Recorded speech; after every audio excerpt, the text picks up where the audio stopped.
So I got set up in my new room or whatever not, and things were going pretty okay-ish for the most part. Like he would still have his moments where he would want to get angry, but because I was just okay, all right, not really saying too much, it was okay with him. And then the fact that I was not really worried too much about him not being at the hospital, he was pretty much free to do whatever he wanted to do, because I wasn't blowing him up when he wasn't there. Like if he didn't answer, he just didn't answer. I was like, fuck it, because I had the track on my phone. It's like I'm putting my evidence together. It's like, all right, whatever, what are you doing? I don't care. So, but in that time, my friends were coming to visit me. I was still in communication with my sister Brittany, like letting her know everything that was going on. The baby was doing well. He was doing well. The doctor just told me that because my water broke at 22 weeks, his lungs is gonna be the size of a 22-week-old, because they needed the fluids in week 23 and 24 for his lung to develop, and because they didn't have that fluid, they know that he's going to be on oxygen when he gets out. And they were still checking me regularly, making sure everything was good. So one random day, me and D in the hospital room, he laying down on his bed, I'm laying down on my bed, eating, watching the show, and his phone just kept ringing. Like it just kept ringing. And I look at it, and I look back at the show. Don't say anything. He'll shut the volume off. Go back to watching the show. It'll ring again. Go back to watching the show. This time, the second time it rung, he put it on vibrate. It just so happened to vibrate. I didn't look that time. I'm just like, I said, he's like, what you got to say, Slim? I'm like, I'm not saying anything. You got it. You got it. He's like, what the fuck that's supposed to mean? I got it. I'm like, got it. I don't want to argue with you. Like, you good. You got it. I don't care. Do you? Whatever. He was like, what the fuck you mean, do me? What the fuck you mean, do me, Slim? And I was just like, ugh. What I'm saying is, like, I just want to watch the show. Like, can we watch the show? I don't want to argue today. I'm like, I'm tired. I'm tired. I'm honestly tired. I don't want to argue with you today. Like, let's just watch the show, please. And he gonna sit up, turn to me, be like, who the fuck you think you talking to like that? I'm like what? I'm not yelling at you. I'm not trying to argue with you. He said, but you're crying at me. I'm like,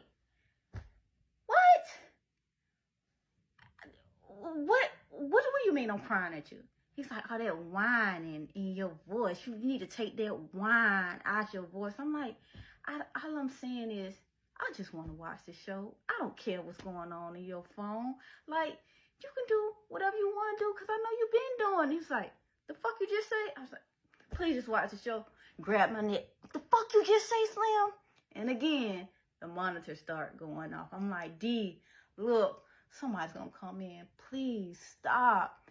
And then he squeezed just a little bit tighter, just a little bit tighter. As soon as he heard that knock, he let me go. Nurse walked in. Everything okay? I'm like, everything good. It's fine. I'm like, I just gotta use the bathroom. So I stood up, and as I started walking, there was a trail of blood following me. And the nurse was like, wait, stop. Don't move. I was like, I gotta pee. I really gotta pee. She was like, no, don't move. Look down. And I looked down, and I noticed the trail of blood. She was like, sit down. Need you go lay down. Go lay down right now. Hold on. Let me get the doctors. So I'm like, oh, fuck. So I lay down on the bed or whatever that. I'm laying down on the bed. They rushing in. The doctors come in. It was like, we just got to make sure you're not hemorrhaging. And I'm like, what? He's like, yes, we have to make sure you're not hemorrhaging. Like, just lay down. The doctor's going to check your cervix. We're going to do an ultrasound, make sure everything's good. It's like, see where this blood is coming from. Like, okay, so the doctor came in, they checked everything, and they were just like, okay, good, you're not hemorrhaging, but we need you to sit down and rest. You can't be doing a lot of moving. We noticed that you've been doing a lot of moving because your heart rate keeps spiking. You need to rest. I'm like, okay, Like, oh, okay, I'm gonna rest. And the whole time this was going on, Darren just sitting there glaring at me. Just glaring. And I'm just like, oh, they finna leave me in here with this damn maniac. God, Father God, please be with me. So when the doctors cleared that I wasn't having a hemorrhage and they just told me I just need the rest and this and that, they left. I look over at D. He was just like, we ain't even got to do it. I was like, okay. And I went to sleep. Like, I went to sleep. I woke up the next morning, he was going to work. Maybe about, like, it stayed like it was like a little tension for like 2 days. Like, he would come in from work, shower, and just go to sleep. Not saying nothing to me, nothing, just shower, go to sleep. I didn't care. I was just like, whatever. I don't care.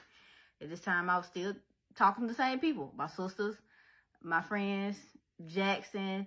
Carter's dad wasn't really letting me talk to him, so I wasn't talking to him. But I was trying to, but he wasn't letting me talk to him. Whatever. Whatever. So one day, like maybe about 4 days later, Darian comes in the room with a wheelchair. I was just like, hey, he was like, come on, you about to go. I'm like, where we going? He was like, you've been cooped up in this hospital room and it's been making you naggy and whiny. I want to get you out. We got to go out and get you some fresh air. You need to get some fresh air.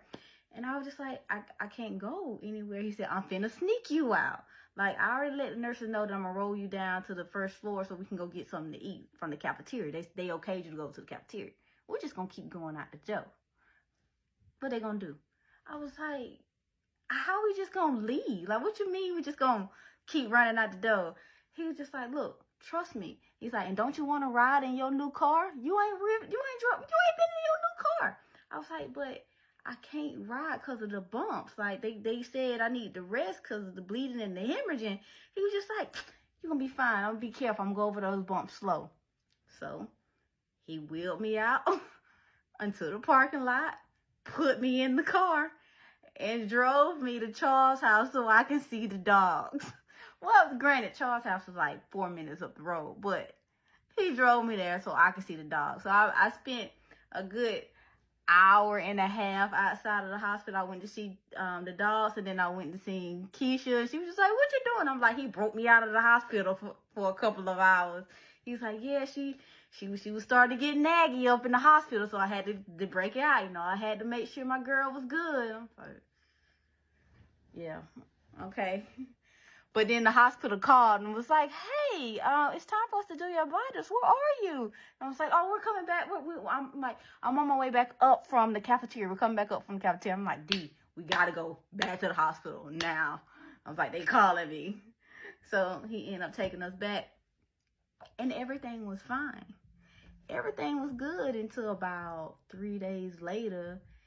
And we laying in the bed, D sleep. So he is asleep facing me with his back turned to the window.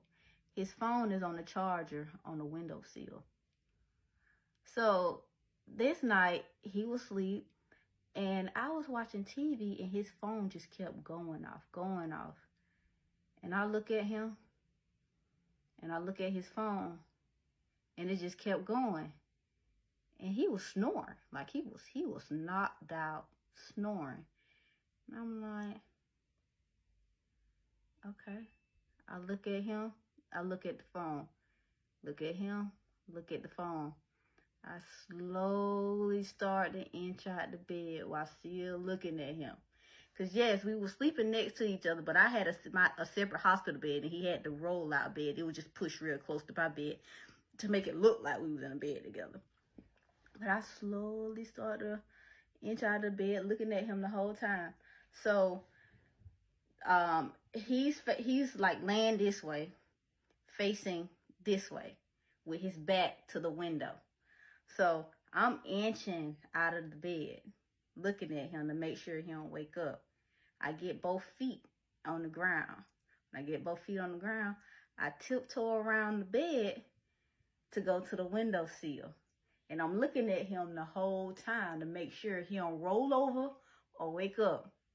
I got the phone, took it off the charger, turned around. He was still facing the same position with his back turned against the window. So I'm just like, all right. I slowly inch towards the bathroom. I get to the bathroom. I'm still looking like I'm backing up. And I'm still looking at him, keeping my eyes on him. He's still knocked out, still snoring. I was like, all right, cool. I get to the bathroom. I did not cut on the light. I did not. I stood in the doorway of the bathroom. I unlocked the phone because I still had his passcode to his phone from when he gave it to me. I still had the passcode, but his thing was, you got the passcode to my phone, but you better not look through the phone. I know, stupid, right? And my dumb ass was fucking paying attention, like I was obeying that shit. It's like, because I was just like, I got his passcode. I can go through it whenever I want. No, the fuck I couldn't go through it whenever I want. That nigga would have knocked my shit off if he saw me going through his damn phone. But I know. Look, I know. Like I don't got enough evidence already. I know. But I put the pen in. It opens up. So I'm going through his messages, seeing all different messages. I take a screenshot on his phone of what I see. Go to the Tinder app, take a screenshot of all of those. Go to his Bumble, take a screenshot of all those. Go to his call log, take a screenshot of all of those. Go to his pictures, and in his pictures, I highlighted all the screenshots I just sent, that I just took, and I sent it to my email. Send it to my email. Then I deleted the screenshots out of his phone. I deleted it out of his trash bin. I then went to his email, saw that it was sent. Then I deleted it out of his email and out of his trash, so he didn't know that I sent those screenshots from his phone. So I'm doing all this, and I'm like, yeah. Sent my screenshots, deleted everything. And I'm like, wait, hold on. Let me go back and see his block list, because I'm like, he added a lot of people to his block list. Let me see if all these people still on his block list. So I go to his block list. I'm like, I need to screenshot the block list. I need to screenshot the block list and send it to me. So I go to the block list, and as soon as I get to the block list, I hear a knock on the door.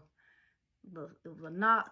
It's like, Miss Smith, and a nurse was walking in. I was like, fuck, it's the top of the hour. And I tried to hurry up and come out back. I'm like, yes, I'm right here. I was trying to whisper. I'm like, I'm right here. She's like, oh, you scared me, because we was like meeting, like the door was right here and the bathroom was right here. So I heard her walking, and I was like, yes, I'm right here. And I come out, she's like, oh, you scared me. I was like, I'm sorry, Dee's sleeping. She's like, oh, okay, all right. She's like, it's time for your vitals. I was like, okay, give me a second.